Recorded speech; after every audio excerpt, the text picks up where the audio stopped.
Hi everybody, all my followers, be welcome to another video. The car, a 2007 Mini Cooper 1 with the 1.4 petrol engine. Not really important for what we're going to be doing here. And literally just moving from the last repair, pretty much. We're going to go move into the next one. And the next problem is, the problem we're going to tackle here, is those two lights in there. ABS light and brake light. Or handbrake light. If I put the handbrake down, the light's still on, so it doesn't go off. I believe they are both related. When I was moving the car here back and forwards, and also the owner said that he reckons one of the wheels is a little bit stiff, a rear wheel, and I've actually noticed that the car is a little bit stiff to move. It looks like if one of the wheels is seized, or maybe the caliper is seized, I don't know yet.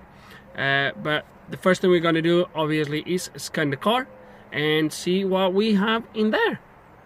Okay, and surprise, surprise, we do have.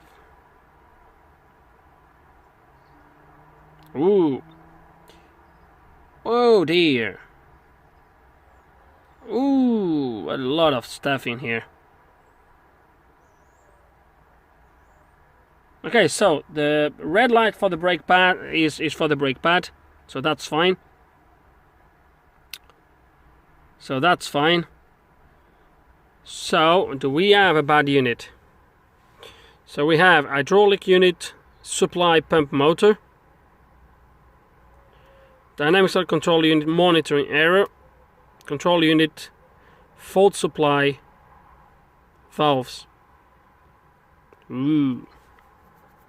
Oh dear. Let's come back. Pump motor.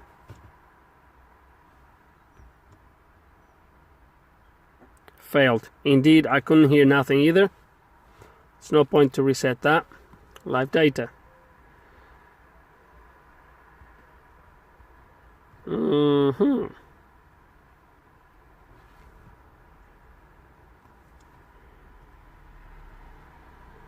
we have DSC on this? I'm sure we do.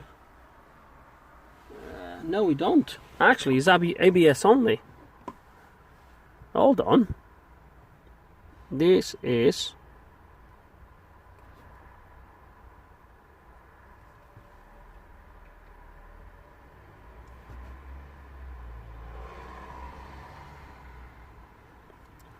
why I have these sensors if I don't have DSC on this.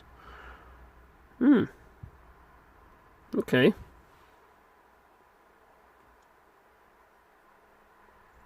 Okay, so it looks like we have either an issue with the unit, or we have an issue with the motor. So let me see what I'm gonna do. Okay, so I removed the air, that sort of intake here, to give me access to the pump, and we just gonna do something to try. Even if that works, I'm not gonna be happy to leave it like that, but we're gonna try it, which is give a gentle tap into that motor while we try to activate and see what happens. Okay, so tapping the motor didn't really sort anything, so I removed it, and straight away it doesn't seem seized, but it doesn't seem to run that good either. So let's gonna go put some voltage here and see what happens. Okay, so let's gonna try this, see if this motor works.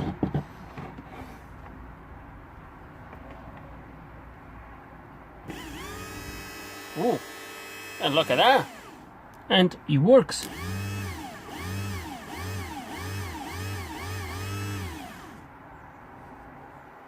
The bearing is not seized either, isn't it? No, it doesn't. It's not. Could be the bearing, but no, the bearing is good. Okay, so it looks like it's not our motor. Okay, just a quick thing as a curiosity. So I've checked all the fuses, etc. Everything is good. That fuse came red without the cap, but doesn't really matter. It won't affect its functionality. But one thing I've done is I put the pump in there without putting the bolts, and I just wanted to do something here to show you. So we're going to reset the codes, and when I raise the codes, I wanted to look at the pump. Have you seen that? Let me do it again. look at the pump carefully and listen to what the pump does. Seen that? So the pump kind of does a sort of a check when you delete the codes, but I still have all my codes. I have now a feeling that my unit is actually bad. So forget about this last code, because the last code is something else. But these 3 codes here, I have a feeling that my unit is bad. So we're gonna have to remove the unit and see what we can do with it. Okay, unit was removed and opened. I took the cover off. This unit uses those pressure pins that goes on the PCB. I've soldered everything just in case it was a poor contact. Still make no difference. I flashed the unit with the MaxiSys using obviously the latest available softwares for it. It was a new version available. Flashed it, made no difference, so I bought another unit. The unit I bought is a slightly different part number, as you're gonna see. This one is a 678. This is obviously the BMW part number 6782311, and the one I bought is a 678-85942. And when you look under the Mini, you can see in there 158-03-712. This one is 158-03-709. So they are different, but they are from the same car, from a car similar to this. So before I do anything, before I actually put the unit back in, I'm just going to plug it in and see what we get. Okay, I've just plugged it in like that, and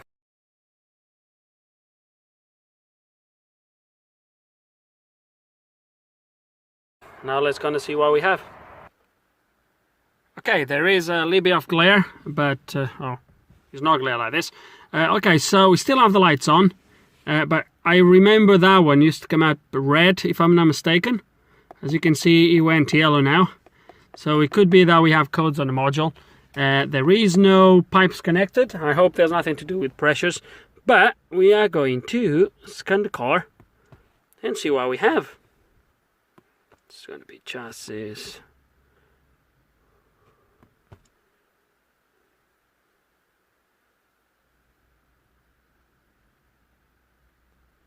There we go. So that's my error. No worries with that whatsoever. So as you can see, we replace just says control unit encoding error. So all we're going to do now is we're going to code the module to the car, and we should be ready to go. Okay, ready to code this unit. I'm going to do it before I actually fit the unit, just in case if something fails during the coding or programming. Battery is already connected, as you can see in there. So we have about 12.8994 volts. That should be more than enough. So that's gonna go back. By the way, USB is already connected to the VCI. You can't program or coding with the MaxiSys without the USB cable. Okay, no, I don't want to resume that session. That was the session from when I flashed the old unit, so it was still saved here. Okay, so I'm gonna go there we go. It's actually quick. I was to pause, but there is no point. I'll take you through all the steps, because if I don't, some of you are gonna go, okay, so yes, and my unit was that one. Okay, so we told them that the ABS ESP unit was replaced. Now this usually takes a little bit here.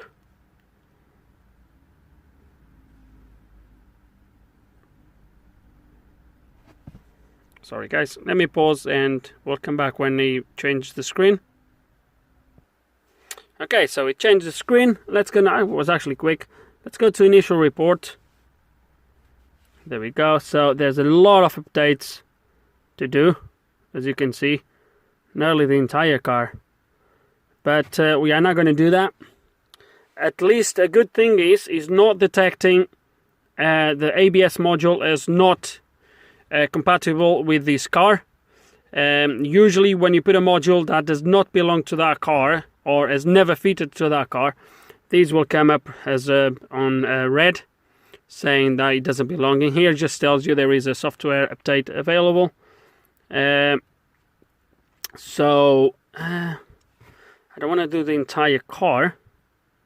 So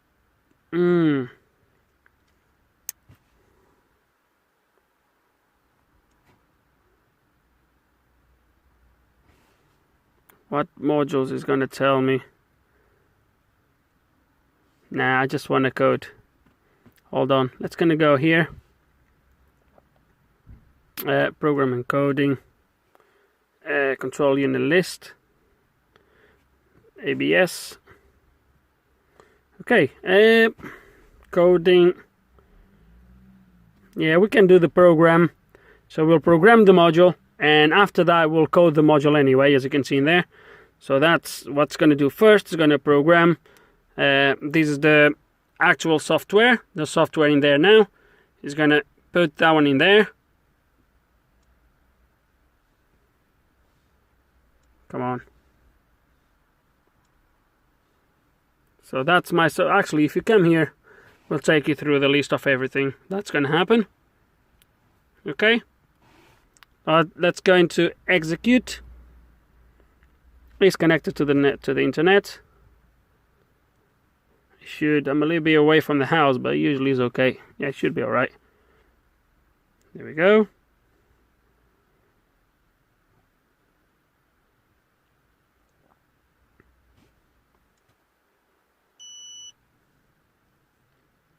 That beep is the MaxiSys now connecting through USB. Changing the connection. Yes, terminal 15 is on.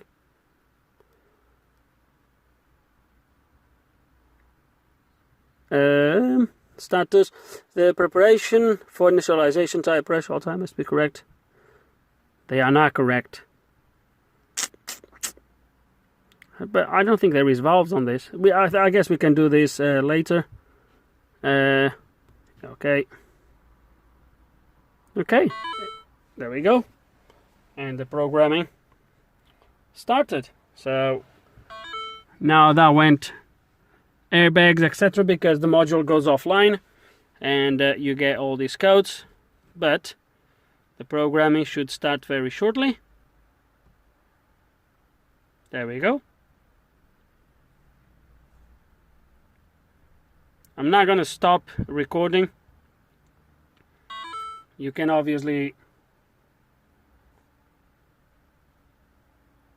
skip it if you want, but just so you can actually see how long it takes. Real time. As you can see, my maintainer is keeping the voltage.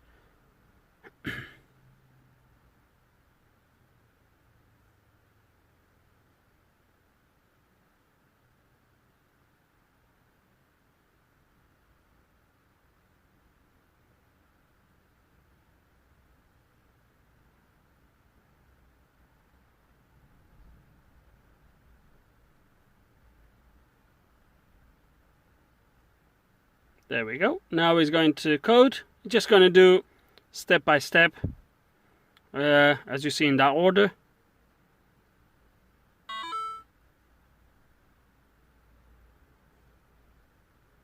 Okay.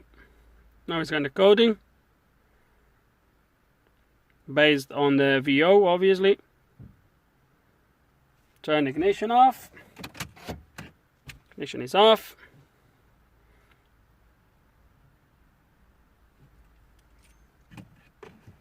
It's going to ask me to turn it back on.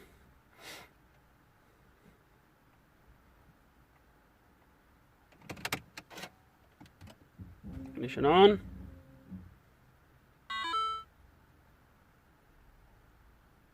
Now it's gonna initialize the tire, flat tire, dynamic stability, so it's gonna adjust that. It doesn't bother me too much. We'll get that sorted later.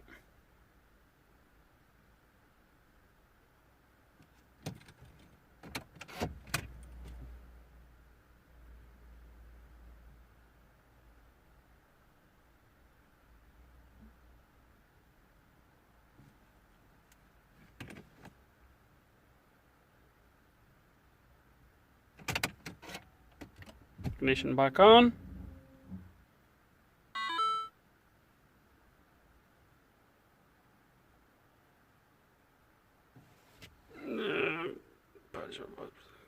Yeah, that's fine. That's just telling me that failed in there. It's going to be in there somewhere. There we go. Okay. But straight away, as you can see, my airbag light is gone. Okay. So I'm going to hand session. That's going to go now to diagnose again.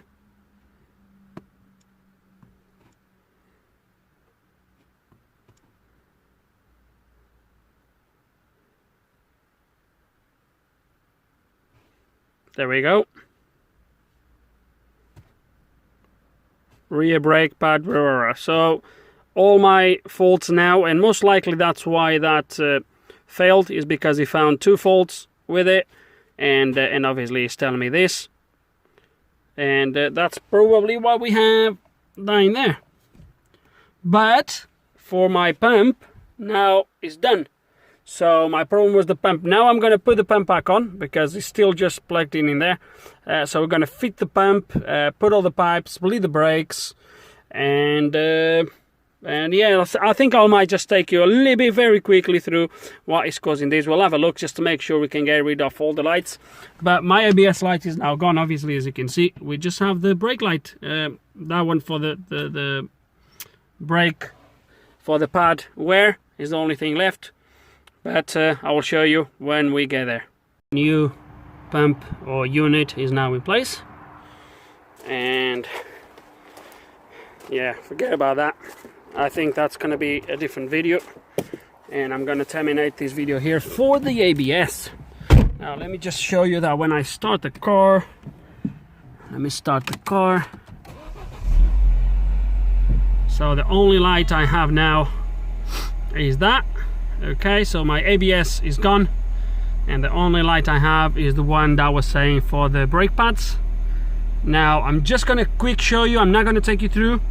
I don't even know if I'm gonna make a video for it, but just let me show you this, which is, let me turn actually the car off. Now I had to use, believe me or not, I had to use a breaker bar to undo these bolts, because even my impact gun couldn't take them off. And this wheel is completely,